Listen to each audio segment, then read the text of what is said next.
This is Everything I Drank in Dallas Without My Kids, Part 2. It's pretty rare that I don't have my kids on me at any point in time, so I took advantage of the little time I got to myself, and when I decided I was finally hungry enough, I headed to this place called Craftway up in Plano. I happened to make it just in time for happy hour, and my waitress, Maddie, was super freaking helpful and very, very nice. I asked her what her top 3 favorite cocktails were, and then out of those, I picked the 2.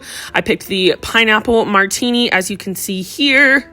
They take their own vodka and infuse it with pineapples and then put cherries and cherry juice at the bottom. As you can see, this was absolutely delicious. It wasn't as sweet as I was hoping it would be, but it was refreshing, light, and definitely could taste the pineapple in there. So overall, it was like a 3 out of 5. Super good. Here we are trying the espresso martini, which is one of the better ones I've had in a while. It was super delicious, really strong though. I thought I got it made Allison's way, which is supposed to come with like a bourbon cream on top.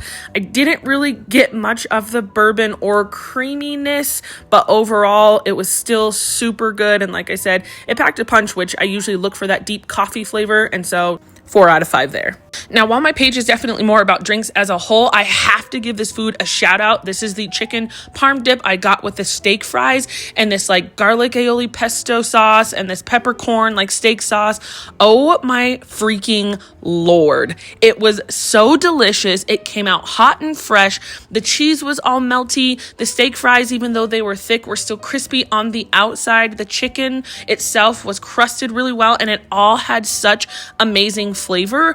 I love a good tomato soup, but using a tomato soup as like a chicken parm dip, I don't think I would have ever thought about. And so they have some really, really, really good dishes there. They also have like a French onion soup with a fresh baked pastry on top that you like break in through the pastry. I ended up taking that back to the hotel room with me, but this was such a good lunch. I had to go and drop my leftovers off to Robbie to make him try them while he was at work because they were just so freaking good. After Robbie got off of work, we headed to Chamberlain's Steak and Fish House, and our server Ricky was absolutely freaking amazing. We had such a good time there. I ended up asking Ricky what his top 3 favorite cocktails were there, and out of those we chose the brown sugar bourbon smash, and Robbie got the vodka Collins. And let me tell you, this brown sugar bourbon smash was so strong, it punched me right in the face. It was very spirit forward.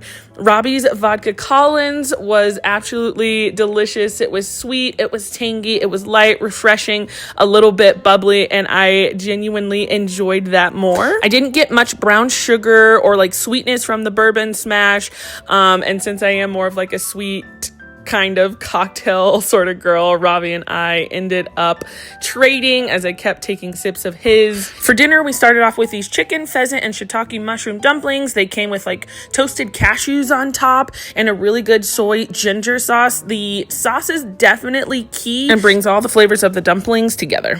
Calling all of my deviled egg girlies, these were freaking delicious. They came with caramelized bacon, which I got on the side because I don't eat pork, and a sriracha crema. Now, I could see where the bacon would add to the flavor of like these truffle deviled eggs because there was truffle in this, and I am a sucker for truffle, but the eggs themselves were like soft, creamy. The truffle really came through, and overall it was just savory and absolutely delicious. So the sriracha crema wasn't spicy and just added to more of the flavor. For the main course, Robbie and I split the New York strip steak, roasted cauliflower, and you guessed it, truffle fries. The steak was juicy and had this amazing peppery, savory flavor, but it did come out cold, which is kind of a bummer. However, the roasted cauliflower wasn't that special. It was kind of bland, but it was hot and it was fresh. And the truffle fries, oh my goodness, they came out hot, they came out fresh. They had Parmesan cheese sprinkled on top. The truffle oil really came through, and overall, these were so freaking enjoyable. Finishing off dinner, Robbie had a little coffee with Kahlua and Bailey's, and I had a shot of tequila because I wasn't ready to stop partying. Finishing off our date night with some bowling, I ordered a tequila seltzer, which was gross. The tequila tasted stale. Can't wait to cheers y'all again soon.